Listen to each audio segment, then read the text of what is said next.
Gapni qarang. Allohni kim zikr qilsa, eslasa, yodlasa, Alloh o'sha bandani zikr qilar ekan, eslar ekan, yodiga olar ekan. Alloh buyuk zot. Alloh yaratgan narsalarning hammasi buyuk. Osmonlarning cheki yo'q. Sayyoralarning soni yo'q. Hech adadi yo'q, chegarasi yo'q.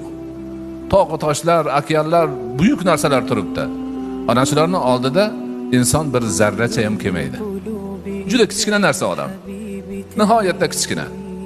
Lekin shu kichikligi bilan Allohni zikr qilish ila Alloh uni eslaydigan baxtga sazovor. O'zimiz o'ylab ko'raylik-a. Bir yaxshi ko'radigan, martabasi bor odam falonchiga salom aytib qo'y deb birovdan salom aytib olsa, boshimiz osmonga yetib keladi. U katta odam meni eslabdi-ya.